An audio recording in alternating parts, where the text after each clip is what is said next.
Howdy y'all, it's Angela, and today I want to talk about welfare. We hear a lot from people like AOC, who clearly has never experienced any sort of poverty or been on any sort of assistance. We hear a lot from her about what poor people need and what it's like to be them, and how it's up to the government to help them. And, to a certain degree, she's not wrong. But they also deny the welfare dependency syndrome, and this is something that's been studied since before they introduced welfare. It was something that people were concerned about. It's a very legitimate thing. So for people who suggest that conservatives and people on the right don't like welfare because we're just, perpetuating laziness and people are just living off the system and they're just scumbag, whatever the case may be, that's not what it is. That's a misnomer. It's an oversimplification of a very real problem of the human condition. Human beings need to feel like they contribute. Human beings need to have a purpose. So when you're on welfare and you can't get off of welfare for whatever, and we'll get into that in a second, you start to lose hope. You start to lose your sense of self. And when you start to lose your sense of self, there's no purpose in life. And when there's no purpose in life, you have to fill your days while you exist. Your kids stop having as much meaning as just getting through the day. Getting around the clock to go to bed. Now, that's what it is. Not remembering much. I say this both as somebody who's been there and as somebody who's been the kid. Mind you, I want to say real quick, my mother wasn't on welfare when I was a kid. She actually didn't go on welfare until I was well into my 20s, maybe 30s. I wasn't in contact with her, but ultimately she OD'd and died while she was on the system. So, black thing, this goes across all races, all nationalities. It's a human being thing. If you can't contribute, you start to lose your purpose. When you have no purpose, why try? And part of the reason you start to lose your purpose is even those, some of the statistics will show you, and they're not wrong, that the majority of welfare, public assistance recipients are those who work fast food or low-income jobs. Well, here's the thing with that. There is no upward mobility, not because of the job that they've chosen. There's no upward mobility because once you reach a certain point, even if it's just a few dollars over, you lose your benefits or you lose chunks of your benefits. So making an extra $7 a day can make you, $35 or whatever a week, whatever the case, that can make you lose hundreds of dollars a month in benefits. So there's a disincentive to try. Minimum wage jobs, or if you have a job that are not the human spirit, that's not encouraging the human spirit. They say what I'm talking about, there's only anecdotal evidence. Okay, fine, well, come live my life. Because there's, AOC talking about this. Yes, there's all kinds of studies, but studies can be whatever you want, right? You can set the parameters and they'll be whatever you want. People like AOC, she's speaking in the hypothetical because she has no clue. She hasn't lived it. She hasn't experienced it.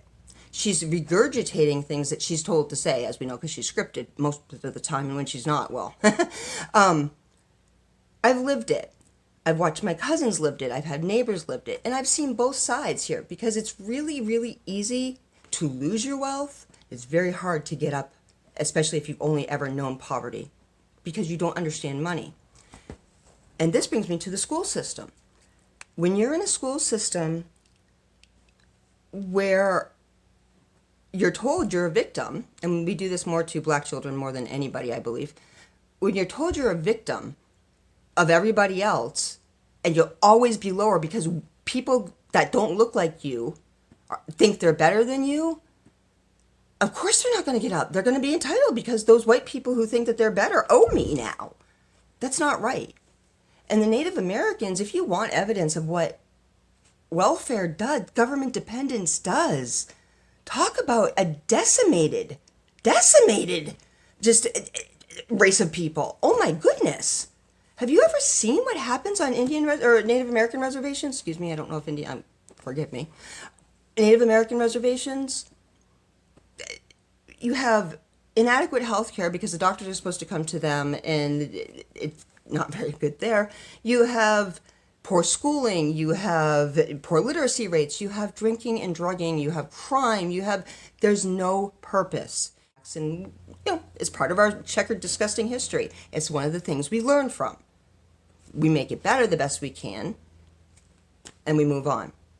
We have to come to an understanding. We can't be at each other all the time. And brings me to actually welfare again. Welfare keeps us at each other all the time. When you tell black kids that they're victims and that there's white privilege, well, what are you telling the white kids in trailer parks? What are you telling the white, kids who are being molested or abused, or their drunken mothers or fathers are neglecting them? They're not getting food because money's going to drugs. And don't tell me food stamp fraud doesn't happen.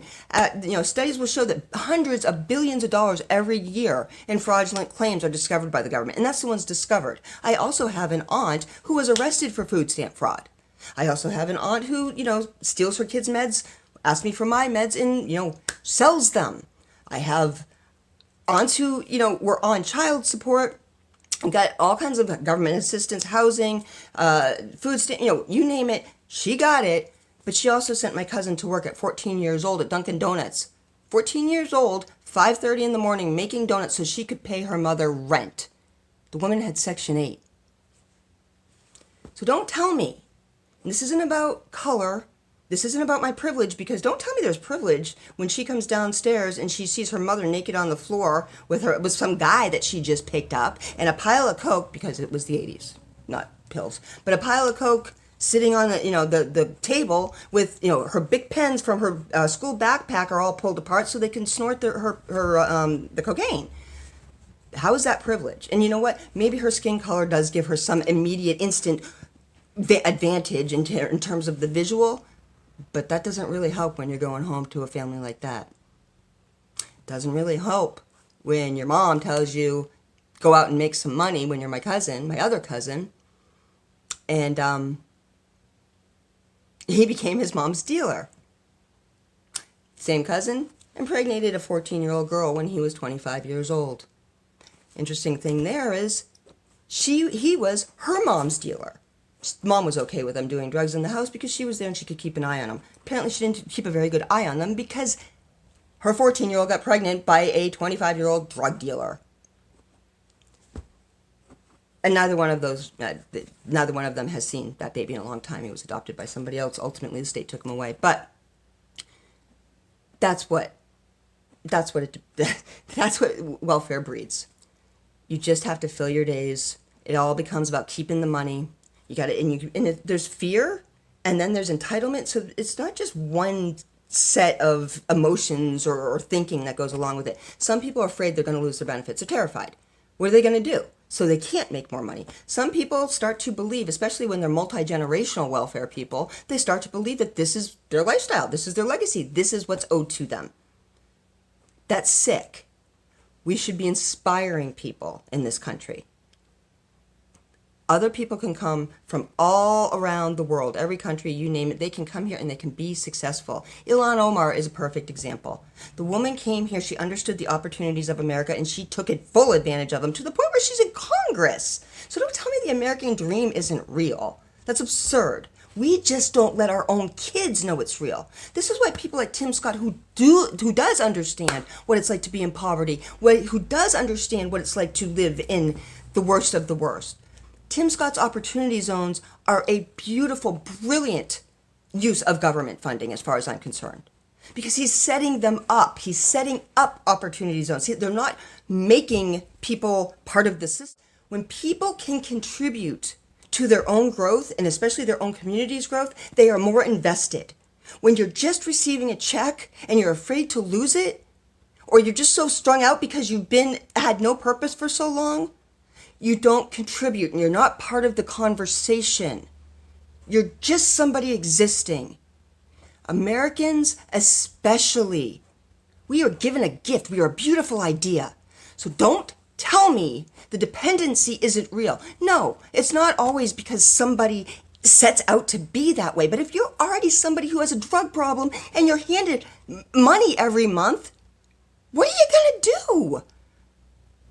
If you don't see any other purpose, you're handed money every month, you feed, the kid gets fed at school, they get the after school programs, they got buses, the kid gets dropped off, there's morning stuff. You basically don't have to parent anymore, and it's really unfortunate. So these kids are coming home, they're plopping themselves in front of the TV. They're latchkey kids with the parents there, passed out. Again, I wasn't on welfare as a kid. My mother had way too much pride. Also, I was born in 73. So as a 16-year-old today, she would have automatically been enrolled in whatever social programs what every state offers. It wasn't like that back then. She made her way, and she was very, very successful. She had problems, obviously. And when she lost her job, she lost her identity. And she went on Social Security disability. She lost everything. I have neighbors literally around me. Of our 12 or so neighbors in the immediate vicinity, 8 are on disability, and I don't really know what's wrong. One of them had cancer back in the 80s, and look at her now. She's in her 60s and she's still on disability. I agree with a helping hand. I don't have the answers. I'm not a politician. I agree with the helping hand. I don't agree with the lifestyle change. We need to inspire people. We need to let them know, not when they get into the welfare system and when they need the government because they don't have any other options. We need to let them know younger that every person has value. And you don't want equal outcome. You want equal opportunity because you want to be able to find your own path. You don't want the government to just set a baseline and people. There are people who will always go to the lowest common whatever, the baseline to survive. They will not put in the effort. And then there are those who just give up and stop trying. And then if you're depressed and you're on welfare, what is that? Think about it. It's not that there are welfare, of course there are. It's not that the majority are welfare queens to start. The government inspired that in them. And it happens across the board. Anyways, this was a personal one. I'm Angela. I'm Angela. Have a good one, guys. Oh, please like, share, subscribe. I just trying to grow the channel. I think conservative moms and conservative voices need to be heard, and I don't know what any other conservative moms talking, so I'm here to do my part. Talk to you later, guys. Bye.